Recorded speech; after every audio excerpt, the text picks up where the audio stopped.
My name is Caroline Hayes. I'm 35 years old. For the last 11 years, I've made a living dismantling bad ideas on paper before they get a chance to ruin real people's lives. That's the romantic way of saying I'm a lawyer. I don't broadcast it at barbecues or family get-togethers. I've learned that the second people know you're an attorney, they either want free advice or they start acting like you're a walking lie detector. So most of the time, I let people assume I'm just another office worker in a suit. It has its perks, especially when someone decides to get clever at my expense. This story is about my mother-in-law and the day she tried to steal my house with a fake lawyer in my own dining room. Spoiler, it didn't end the way she planned. My husband Daniel and I bought our house 3 years ago. It's not a mansion, we're not that kind of lawyer and engineer duo, but it's ours. A small, pretty place with a creaky porch and a maple tree that explodes red in the fall. We scraped for that down payment. Late nights, extra hours, saying no to vacations. When we finally got the keys, I sat on the empty living room floor and cried. It felt like crossing a finish line. Daniel's mother, Linda, was happy for us in the way people say it through clenched teeth. She had wanted us in her suburb, on her street, in the little house a few doors down she'd already mentally assigned us. "If you live close, I can help with everything," she'd say, which sounded sweet on paper. In reality, it meant she could drop in unannounced, criticize our choices, and narrate our lives to the extended family. Daniel has always had a soft spot for her. I learned quickly that the only way to stay sane was to keep her at a healthy distance. Things stayed tolerable until about 6 months ago. It started small. Offhand comments over Sunday dinner. "So, what does your mortgage look like?" she'd ask, spearing a roasted carrot. "You know, in some families, property passes through the matriarch. It's tradition." "Not in this one," I said lightly. She'd laugh a little too loud and change the subject. Then came the heavier hints. "If anything happened to you two," she said one afternoon, sweeping imaginary dust off our mantel, "there should be a plan so the house stays in the family. In my name, maybe. Just in case." I stared at her. "We have a will," I said, "and a trust." She pursed her lips, offended I'd planned anything without her. "Of course you do. I just hope you made the right decisions." Every time she said family, what she meant was me. I brushed it off. People say ridiculous things about inheritance all the time, but the lawyer in my brain filed each comment away like a sticky note. Then one Tuesday, she called Daniel. I was sitting next to him on the couch scrolling through emails when her name lit up his phone. "Hey, Mom," he said, putting her on speaker. "Danny," she chirped. "Your father and I have been talking with our lawyer about some family arrangements." My eyes snapped up. "What kind of arrangements?" Daniel asked. "Oh, nothing to worry about," she said. "Just paperwork, so everything's clear in case of emergencies. We'll bring our lawyer over on Saturday to go through it with you." "What kind of paperwork?" I cut in. "Just trust me," she said, her tone going sugary. "It's for everyone's benefit." That was the moment my gut flipped. "Sure," I said, "bring him over." She hung up, pleased with herself. Daniel looked at me. "You think this is about the house?" "I think your mother believes family and ownership are synonyms," I said. "So, yes." I spent Wednesday evening logging into the county recorder's site. Property title, lien history, alerts. Most people don't know you can see who's been poking around your deed. I do. That's literally my job. There were a few pings from the last month. Title inquiries under Daniel's full name and one under Linda's. Same IP address. I set up a monitoring service. If anyone submitted anything related to our title, I'd get an email before their ink dried. Then I printed a few things, packed my briefcase, and waited. Saturday, they arrived at 2 o'clock sharp. I watched from the front window as Linda climbed out of her sedan wearing her best floral dress and tight smile, followed by a man in his 50s in a rumpled gray suit. His tie was crooked. His briefcase looked like it had lived a rougher life than he had. They came in with the kind of energy you bring to an ambush disguised as tea. "Caroline," Linda said, air-kissing my cheek, "you look tired." "It's called working for a living," I said pleasantly. "You should try it sometime." Her eyes flashed. Of course they did. "This is my lawyer," she announced, gesturing to the man behind her. "Mr. Kerr." I shook his hand. Limp grip. Avoided eye contact. Up close, his suit had a faint shine from too many cheap dry cleanings. "Nice to meet you," I said. "What firm are you with?" "I'm independent," he said quickly. "General practice." The answer told me exactly nothing, which was the problem. We sat at the dining table. Daniel poured coffee. Linda didn't waste time. "Daniel," she began. folding her hands like she was about to say grace instead of something insane. After talking to our lawyer, we decided it would be best if we transfer the house into my name. I blinked once. I'm sorry? It's for the family, she said, as if that explained everything. This way, the property stays secure. If anything happens to you, there's no confusion. You and Caroline can always buy another house later. My laugh came out more like an exhale. You want us to sign over our house to you so we can… what? Start over? She bristled. Don't be dramatic. You'll still live here. I'm not kicking you out. It's just a legal detail. I turned to Mr. Kerr. And you're comfortable with this? He cleared his throat. Well, families often make arrangements like this for estate planning. Perfectly normal. What kind of law do you practice? I asked. General, he repeated. Everything. Which usually means nothing. Interesting, I said. Because I've never heard a legitimate estate planning attorney recommend that a homeowner give away their house with no safeguards, no life estate, no trust, no written conditions. He shifted in his seat. Every family is different. Linda rolled her eyes. You're nitpicking. It's a simple transfer. He's prepared the documents. You just need to sign. She pulled a stack of papers from his briefcase and slid them toward me with a smug smile, like she'd just presented a contract God himself had faxed over. I didn't touch them, yet. Instead, I leaned back. You know, Linda, I said, it's funny you didn't mention your lawyer's name when you called. I didn't think it mattered, she said. It does, I replied, because as a licensed attorney myself, I'm always curious who's giving legal advice in my vicinity. Her jaw actually dropped. Mr. Kerr's eyes bulged. You're a lawyer? He asked weakly. I smiled. Sharp. Surprise. The room went very, very quiet. Why didn't you say that before? Linda snapped. Because you never asked, I said. Now, let's take a look at these documents you brought to help us. Mr. Kerr hesitated before opening his briefcase and pulling out the stack. Up close, they looked even worse. No letterhead, no firm information, no notary seals. A few were crooked photocopies. There were at least 3 typos on the first page alone. I skimmed the opening paragraph. My irritation started turning into amusement. For starters, I said, holding up the top page, this calls my husband and me tenants. We own this property outright. That's public record. And here, I flipped to another section, you've included a clause about monthly rent payments, completely irrelevant to a property transfer. Did you just cut and paste this from a lease you found online? Mr. Kerr opened his mouth, closed it, then looked at Linda like he was silently begging her to rescue him. You're being difficult on purpose, Linda said. You know what this is about. It's a family arrangement. No, I said calmly. A family arrangement is who brings what to Thanksgiving. This is an attempt to con me into deeding my house to you with a set of documents that wouldn't stand up in a middle school debate, let alone in court. Her face flushed red. You're overreacting. I'm just trying to protect the family's assets. You're young. You can always buy again. And you're, what, the Bank of Destiny? I asked. I stood, walked to the kitchen counter, and picked up my briefcase. Since we're all being so honest, I said, returning to the table, it's funny you brought this up now. I've been reviewing our property records recently, too. Her eyes narrowed. Why would you do that? Because, I said, flipping open my laptop, I had a feeling you'd try something like this. I tapped a few keys and turned the screen toward her. And guess what I found? I continued. A series of unauthorized title inquiries, done under your name, from your IP address. For the first time all afternoon, Linda's confidence cracked. That's ridiculous, she said. I held up a hand. Don't. The log doesn't lie. And now, with these laughable documents and your charming attempt to play landlord of a house you don't own, you've given me a very tidy little package of evidence.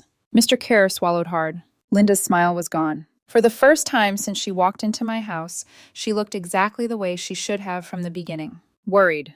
We were just getting started. If there's one thing I've learned in 11 years of practicing law, it's that people who manipulate for a living believe 2 things with absolute certainty. They are smarter than everyone in the room. They will never face consequences. Linda, my mother-in-law, believed both, until the moment she realized I came prepared. The second I revealed the title inquiries tied to her IP address, the dining room atmosphere shifted. Even the air felt sharper. Linda's painted-on smile dissolved into something between shock and disdain. You're twisting things, she said, recovering quickly, or trying to. Those searches don't prove anything. They prove intent, I replied calmly. Specifically, intent to interfere with my property. Combine that with the fraudulent documents your friend here prepared. I nodded at Mr. Kerr, who visibly sank in his chair. And you've already crossed into actionable territory. Daniel, who had been silent until now, rubbed his face. Mom, why are you doing this? Linda turned to him like a wounded Victorian heroine. Because I care about this family, she cried. I'm trying to protect you both. By stealing our house? Daniel asked, incredulous. Her head jerked back. Stealing? Stealing? Don't be dramatic. This is a family arrangement. She said family arrangement, the same way dictators say peacekeeping mission. I sighed, folding my arms. Linda, you brought fraudulent documents into my home and attempted to coerce us into signing over legal ownership to you. That's not family, that's a scheme. Mr. Kerr's leg was bouncing under the table. Perhaps, he said weakly, we should, reschedule this meeting. No, I said, we're finishing this now. He flinched like I'd just sentenced him to community service. Linda glared at me. You're trying to turn Daniel against me. You always do this. You think you're so clever. I opened my briefcase with a smooth snap. I don't think I'm clever. I think I'm prepared. She paled. I wasn't even halfway through. I've been keeping an eye on the county records, I said. And along with your title inquiries, I also found early draft versions of these transfer documents sent from your work email to Mr. Kerr. That email is private, she shrieked. Once you use it to commit fraud involving my property, I said evenly, it's relevant. Linda's mouth opened and closed like a fish. Daniel looked horrified. Mom, you used your work email? It doesn't matter, she snapped, slamming her hand on the table. This is my family. I get to be involved. Not like this, he said quietly. Not ever like this. Finally, a crack in her armor. But Linda was not done. She turned those furious eyes on me. You're just trying to get rid of me. You want to take my son away and isolate him. No, I said flatly. I want you to stop crossing legal boundaries like they're speed bumps. Mr. Kerr suddenly stood. Excuse me, I need some air. He practically ran to the front door, tripping over the rug on the way out. Good, one rat down. Linda looked conflicted, then shot up too, grabbing her purse and heading for the door. Don't think this is over, she spat. You'll regret this, both of you. Actually, I said, rising from my seat. She froze mid-step. We're not done. She turned, glaring. What do you mean we're not done? You think you can threaten me? You have nothing. I clicked on my laptop. I have everything I need. Unauthorized title searches, drafted fraudulent legal documents, emails supporting intent, and your little boyfriend lawyer here practicing without any traceable license. Her eyelid twitched. He is a professional. Then why, I asked mildly, does he not appear in any state bar directory? Silence. If you insist on pushing this, I continued, I'll report every detail, but I'm giving you a choice, a very generous one. She crossed her arms. I'm listening. Drop your nonsense, I said. Do not approach our property records again. Do not fabricate legal paperwork, and stay out of our home unless invited. And if I don't, I held her gaze, then I pursue criminal charges. Her face contorted in a mess of anger, fear, and disbelief. You think you can threaten me? She hissed. No, I said. I'm not threatening you. I closed the laptop softly. I'm promising you. Linda stormed out, hard. The door shook in its frame. Daniel sank into his chair and exhaled shakily. Caroline, I'm so sorry. I knew she pushed boundaries, but I didn't think she'd actually try to take the house. I took his hand gently. This isn't on you, but we need to draw a firm line now, or she'll try again, maybe in a different way. He nodded, eyes troubled. What do we do next? I looked toward the door where Linda had fled, her fury trailing behind her like smoke. We protect ourselves, I said, and we make sure her little stunt has consequences. The next few weeks were a study in escalation. I filed a formal complaint against Mr. Kerr with the State Bar Association. They responded within days. He wasn't licensed anywhere in the state, not even close. The fraudulent documents he prepared made it clear he'd been posing as an attorney for a long time. He disappeared from town before an investigator could contact him. Then came Linda's retaliation. She called every relative she had, crying, about how I was destroying the family and turning Daniel against her. She omitted the part where she attempted real estate fraud in my dining room. Some relatives called us, sounding cautiously curious. Daniel and I calmly explained everything. I even provided lightly redacted evidence. Once people saw the truth, they backed off. Some apologized for doubting us at all. But the universe wasn't done with Linda. 2 weeks after the confrontation, Daniel came home holding a letter. Caroline, he said, stunned. It's from her job. Linda had been terminated. for misuse of company resources and conduct unbecoming of a representative of the organization. Translation: her employer found out she'd been using her work email to orchestrate real estate fraud. Daniel rubbed his forehead. She's going to say you got her fired. I shrugged. Then she should have thought twice before drafting crimes on company time. He sighed but didn't argue. Then came the part I didn't expect. Extended family, people who'd tolerated Linda's dramatics for years, began distancing themselves. They'd heard enough. They'd had enough. They were tired of her tantrums, manipulation, and sense of entitlement. The self-proclaimed matriarch became a social outcast almost overnight. But Linda wasn't done. Oh no. 3 weeks after losing her job, she filed a lawsuit against us, claiming she had contributed financially to the home purchase and thus had equitable interest. Daniel was furious. I was ecstatic. You're smiling, he said incredulously. Caroline, she's suing us. I know, I said brightly, and I get to respond. This wasn't just war anymore. This was a legal playground. The part ends as I stand outside the courthouse on the morning of the hearing, documents in hand, confidence razor sharp. Linda walks in with a new lawyer and a smug attempt at composure. She has no idea what's coming. Most people walk into a courthouse looking nervous. I walked in feeling like I'd been waiting my whole life for someone to hand me this level of poetic justice. Linda, meanwhile, strutted through the doors in a blazer 2 sizes too tight, chin lifted like she was about to receive an award instead of a legal defeat. Her new lawyer trailed behind her, better dressed than Mr. Kerr, but visibly out of his depth. He had the expression of a man who agreed to a case without hearing the full story and now regretted every second. Daniel squeezed my hand before we entered the courtroom. Whatever happens, he murmured, I'm with you. I gave him a small smile. This wasn't just about winning. It was about drawing a line so clear that even Linda couldn't pretend she didn't see it. We took our places. I represented myself. Linda sat opposite me, glaring like she thought eye contact could kill. The judge entered, and the hearing commenced. Linda's lawyer began with a shaky speech about verbal agreements within family structures and unofficial contributions that should entitle Linda to a portion of our property. He painted her as a loving mother who had supported her son and daughter-in-law financially in various unspecified ways. Do you have evidence? The judge asked. Well, the lawyer said, sweating slightly, these were informal arrangements based on trust. Receipts? The judge pressed. Statements? Bank transfers? Contracts? Linda lifted her chin, indignant. I didn't think I needed to keep paperwork. They're family. The courtroom went so silent I could hear the dull hum of the air vent. My turn? I asked. The judge nodded. I approached the stand, confident and composed, and began very politely dismantling every lie. Mrs. Garrison, I said, using Linda's last name, you claim you contributed financially to our home. Yes, she said sharply. How much? She hesitated. Enough. Enough is not a number, I replied. How much? I don't recall the exact amount. Did you give us the money in cash or through a bank transfer? She blinked. Cash. Do you have a record? It was a gift. In other words, I said, you gave nothing. Her lawyer tried to object. The judge waved him off. I moved on. Mrs. Garrison, are you aware that property purchases of this size require verifiable proof of funds from all parties involved? Well, yes, but... No further questions on that topic, I said, turning to my folder. The judge nodded for me to proceed.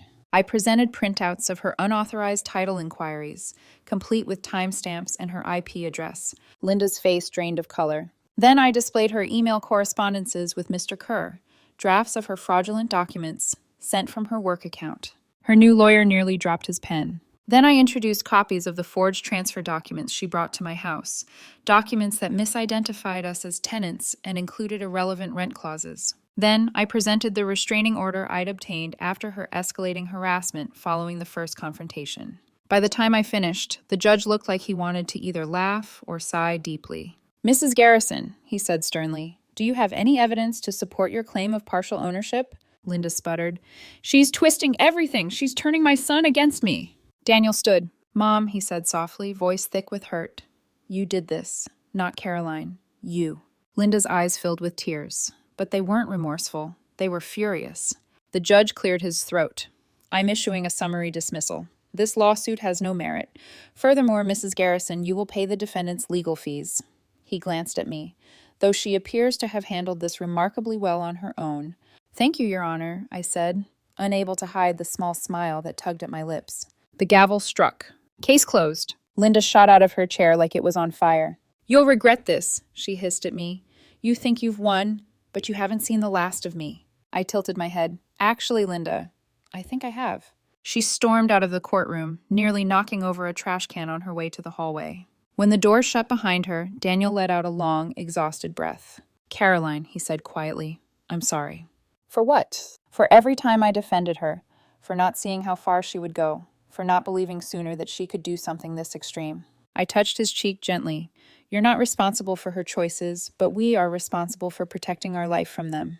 He nodded. We walked out of the courthouse hand in hand, and for the first time in months, I felt truly safe. In the weeks that followed, Linda's downfall unfolded like a slow, inevitable collapse. Without her job, she had no income.